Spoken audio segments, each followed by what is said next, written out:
चलिए देखिए, ये न्यूमेरिकल थोड़ा देखें इसमें R1, R2 और R3 और R4 रजिस्टर, 4 रजिस्टर जुड़े हुए हैं और सभी का रेजिस्टेंस क्या है, अलग अलग है। और इन्हीं को क्या किया हमने, सर्किट में 10 वोल्ट की बैटरी से हमने इसको जोड़ दिया।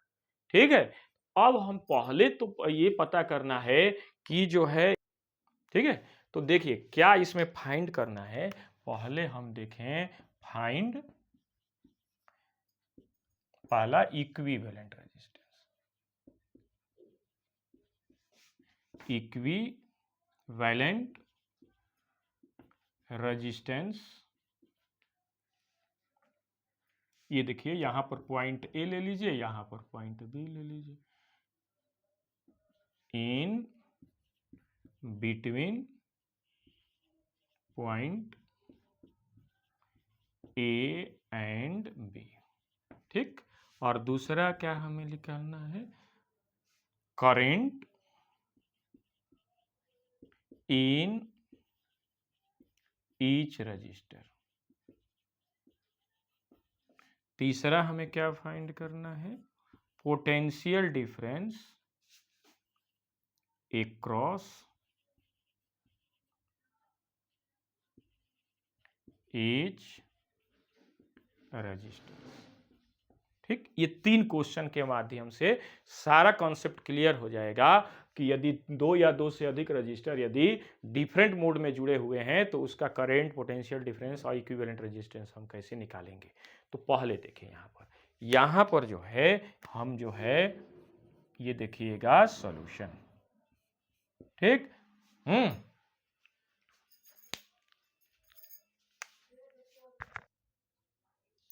चलिए देखते हैं हम, ठीक। तो देखिए इक्विवेलेंट रेजिस्टेंस कैसे निकालेंगे। देखिए देखिए ये करंट हम ले रहे हैं आई, ये करंट आगे बढ़ी, ये करंट आगे बढ़ती गई। तो देखिए यहां पर ये करंट जाकर के इस पॉइंट से क्या हो गई, यहां पर ये हो गई I1 और इसमें क्या चली गई I2। फिर ये करंट यहां पर I1 आई, यहां पर क्या आ गई I2 और फिर मिल करके फिर ये किस में तब्दील हो गई, I में ये तब्दील हो गई। अब करंट जो है देखिएगा इसमें आ गई, ठीक है। तो देखिए इन दोनों रजिस्टर में करंट का वैल्यू क्या है, अलग अलग है। तो इस प्रकार हम कहेंगे कि दोनों रजिस्टर क्या है, पैरेलल कॉम्बिनेशन में है।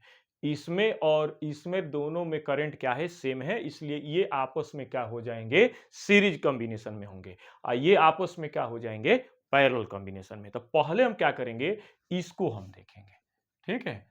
इसको देखेंगे, लिखेंगे इन above diagram R2 and R3 register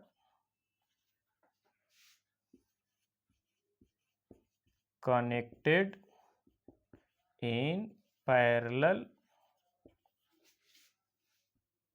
combination. If its equivalent resistance is R dash, then, ठीक, पैरेलल में है तो 1 upon R dash equal to 1 upon R2 plus 1 upon R3। तो ये देखें यहां पर आ जाइए, तो यहां पर 1 upon R equal to R2 का वैल्यू है 4 और R3 का वैल्यू है 2 है। तो इसका एलसीएम हो जाएगा 4 और ये हो जाएगा 1। 4 में 4 में डिवाइड करेंगे तो 1 और 1 में 1 मल्टीप्लाई करेंगे तो 1 हो जाएगा। इसमें 2 से 4 में डिवाइड करेंगे कितना हो जाएगा 2 और 2 में इसमें मल्टीप्लाई करेंगे तो ये हो जाएगा 2। तो ये हो जाएगा क्या हो जाएगा 3/4 ओम और ये हो जाएगा R, इसलिए R इक्वल टू क्या हो जाएगा 4/3। ठीक, ओके, ठीक, क्लियर। ये आर, अब इसका डायग्राम हमें देखें, इसको डायग्राम हम दूसरे तरीके से बनाएंगे। ये देखिए अब डायग्राम इस प्रकार हो जाएगा। देखिए थोड़ा सा हम विस्तृत इसको लेकर चल रहे हैं, कैसे इसको हम निकालते हैं। तो ये V इक्वल टू कितना हो जाएगा 10 वोल्ट, तो ये हो जाएगा R1 इक्वल टू कितना हो जाएगा 2 ओम, ये R डैश में तब्दील हो गया 4/3 और ये हो गया R4 कितना हो जाएगा, ये हो जाएगा 6 ओम। ये करंट हमने आई ले लिया। ठीक है, अब जो है ये देखिएगा तीनों रजिस्टर, ये पॉइंट देखिए यहाँ पर, ये पॉइंट ए है और ये पॉइंट क्या है, बी है। तो क्या लिखेंगे, in above diagram R1 R dash और R4 resistor are connected in series. लिखेंगे इन एबव डायग्राम, थोड़ा जल्दी करते हैं, in above diagram R1 R dash and R4 resistor are connected in series if its equivalent resistance is R then।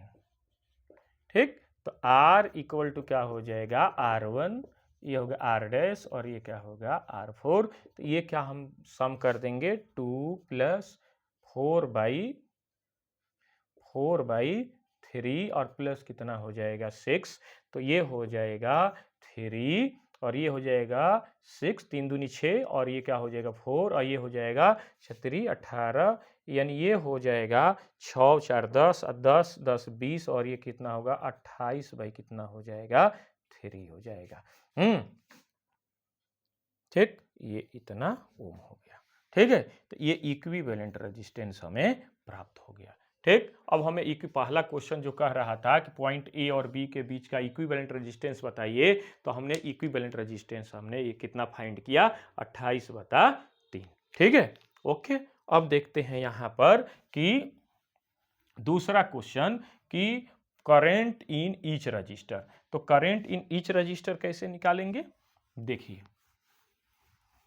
तो I equal to क्या होता है, दूसरा I इक्वल टू क्या होता है V/R इक्विवेलेंट। ठीक, तो पहले तो हमें I का वैल्यू निकालेंगे। तो V इक्वल टू कितना है 10 है और R इक्विवेलेंट कितना निकाले हैं 28 और ऊपर चला जाएगा 3, ये हो जाएगा 30 अपन कितना हो जाएगा 28। 2 से कैंसिल करेंगे 15 और ये 2 से कटेंगे तो ये हो जाएगा 14, यानी ये 15 अपन क्या हो जाएगा 14 एम्पियर। ठीक, ये हो गया करंट का वैल्यू निकल गया। अब जो है हम क्या निकालेंगे यहां पर,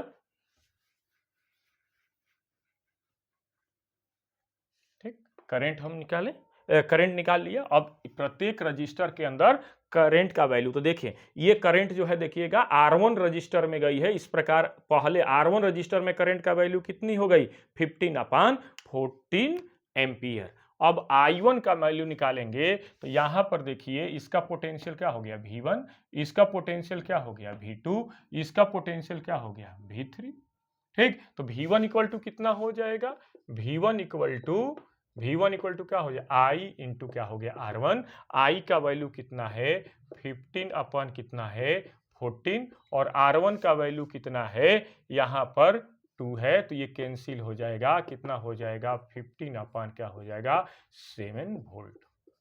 ठीक, V1 निकल गया। यहाँ पर देखिए, इसमें देखिए V1, इसमें क्या हो जाएगा V2 और इसमें क्या हो जाएगा V3। ठीक है, तो यहां पर जो है ये देखिए, तो V2 का वैल्यू हमें निकालना होगा। तो V2 इक्वल टू क्या हो जाएगा I इंटू क्या हो जाएगा I इक्वल टू क्या हो जाएगा, देखिए यहां पर I, ये भी I और ये भी क्या हो गया I, तो ये हो जाएगा R डैश। तो I का वैल्यू कितना निकाले हैं 15/14 और R डैश का वैल्यू कितना निकाले हैं 4/3। तो ये कैंसिल हो जाएगा 5R में, ये हो जाएगा 2 और ये क्या हो जाएगा 7। तो ये क्या कितना हो जाएगा 10 बाई क्या हो जाएगा 7 वोल्ट हो जाएगा।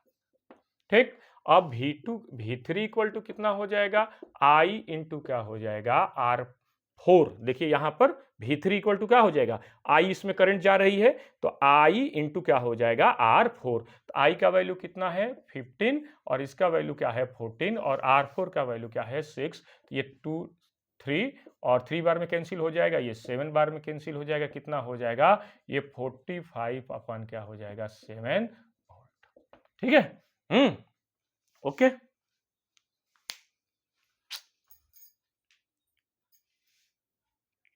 ठीक है, तो अब देखिए यहां पर जो है, देखिए ये क्वेश्चन, ये जो V1 V2 V3 का वैल्यू आप निकाले हैं, ये सही है कि नहीं है, ये भी चेक कर लेते हैं। ये देखिएगा 15 अपान क्या हो गया 7, या V2 का वैल्यू क्या है 10 अपान 7, और इसका वैल्यू कितना है 45 अपान क्या है 7, है ना। तो दो सभी को जो है यदि जोड़ेंगे, सम करेंगे, तो ये कितना आ जाएगा 70 अपान 7, यानी कितना हो जाएगा 10 वोल्ट के बराबर होगा। इस तरह से ये क्वेश्चन क्या है, ये जो है जो V1 V2 का वैल्यू है वो सही है। अब देखिए यहाँ पर I1 निकालना है, तो I1 इक्वल टू क्या हो जाएगा V2 अपान क्या कितना हो जाएगा R2। तो ये देखिएगा यहाँ पर V2 का वैल्यू कितना निकाले हैं हम, V2 का वैल्यू यहाँ पर 10 अपान 7 अपान जो हो जाएगा R2 का वैल्यू जो दिया गया है 4, यानी ये हो जाएगा 10 अपान जो है 7 28 एम्पियर हो जाएगा।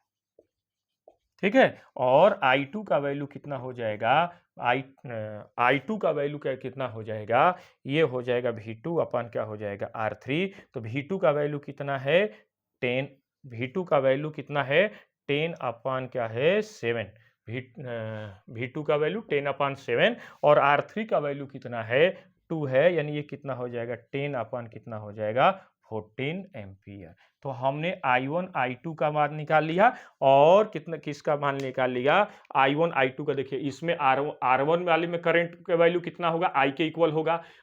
यहाँ पर R2 में कितना हो गया I1, तो I1 हमने निकाल लिया 10 अपान 28। उसके बाद हमने R3 के अलोंग कितना करंट होगा यो भी निकाल लिया हमने, और वहीं जो R1 में करंट होगी वहीं R4 में करंट होगी वो भी हमने निकाल लिया। और V1 V2 V3 यानी potential difference across each resistor, तो यहाँ पर देखिएगा V1 का वैल्यू 15/7, ये 10/7 और ये 45/7। तो इस तरह से हमने सभी क्वेश्चन को जो है कंप्लीट किया। ठीक है, तो आज की क्लास यहीं पर समाप्त होती है। नेक्स्ट हम कल के लिए अलग न्यूमेरिकल लेकर के आएंगे। Okay, thank you very much.